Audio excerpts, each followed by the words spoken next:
I'm Kerry Osborne, Signal Sports Editor, and I'm here with two-time AT&T Champions Classic winner Tom Purtzer. How you doing, Tom? Good. How you doing? Good. First and foremost, can you kind of take me back to last year and the playoff and the thrill of winning last year?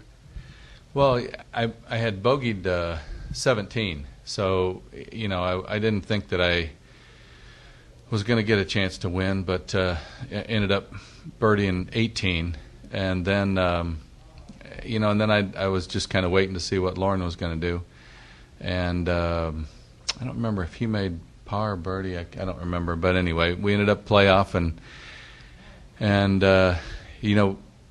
we kept playing 18 because they had tried playing down. They used to go 18 and then 10, but nobody was down at the end of 10. So we just kept playing 18.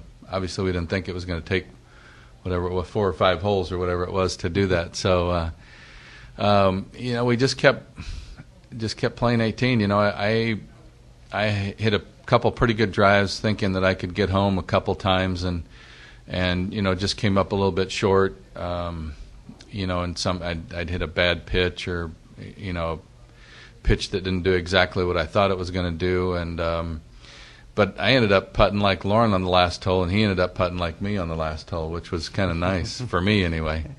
But I made a couple really good putts. I made about I don't remember, a regulation that must have been maybe 12 feet, 15 feet for a birdie.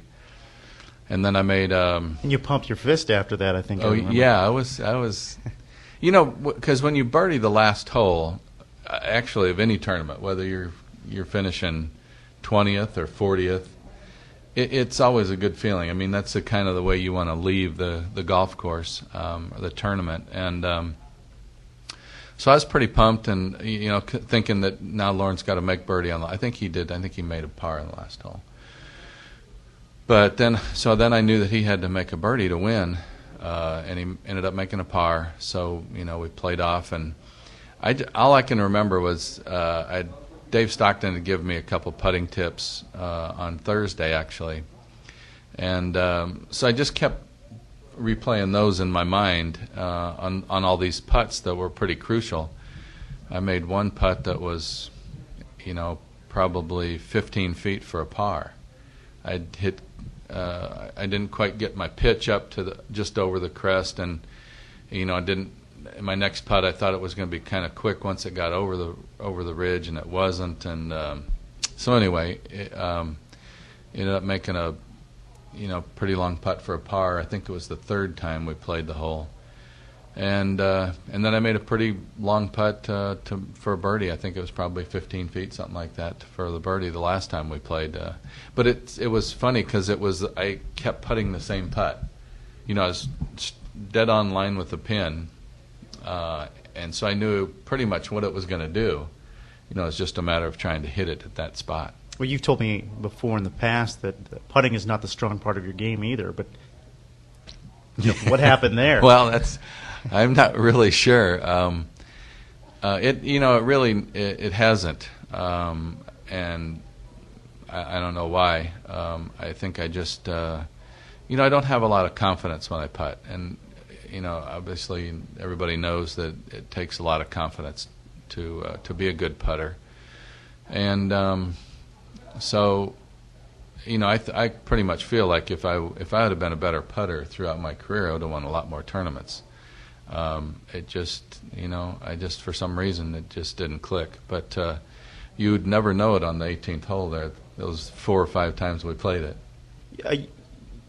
You mentioned the word confidence. When you step out here at Valencia Country Club, especially this year, do you have, is your chest kind of out a little more? I mean, are you a little more confident?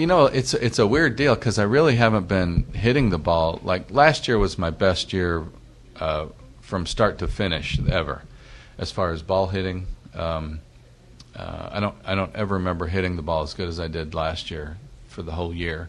I'd have stretches where I'd go 5, 6, 7 weeks hitting it pretty good, and then have a kind of a little lull. But I felt like last year I pretty much hit it pretty good the whole year, which was kind of nice. But this year, I shot 62 the first round I played for the year, and then the wind came up. It blew for 3 straight weeks, and it kind of I lost whatever momentum I had.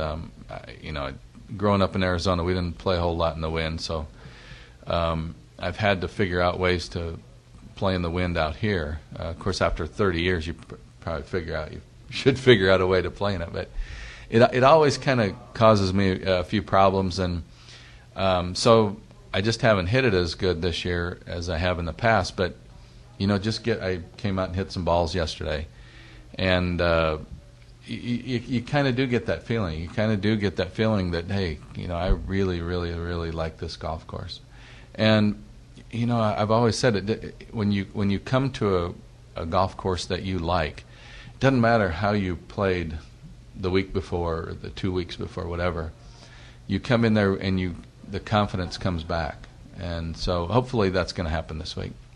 Can you kind of talk about the Champions Tour experience, what people get, and kind of the difference between the Champions Tour and the PGA Tour as far as, they mention the word a lot, fan friendliness, and you're obviously one of the nice guys on the tour. I mean, everybody's a nice guy, but can you kind of go into that? Well, I think, when you're on the other tour, you're trying to move yourself up the ladder, so to speak. You're trying to get recognition. You're trying to get the other players to respect you. There's a lot of things that go into playing on the regular tour, and this tour, whatever you've done in the past is great. Nobody's trying. I don't think you're going to make a name for yourself playing on the Champions Tour. I think that when you get out here, you're going to. It's much more relaxed.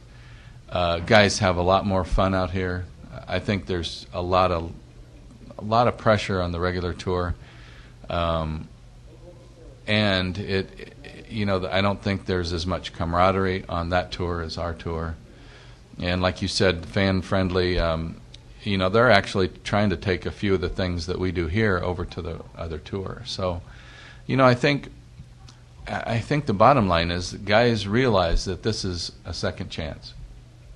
It's a great product. It's a great product for the sponsors. We play 2 Pro-Am days, so we get to spend a lot of time with their customers, their clients, their executives.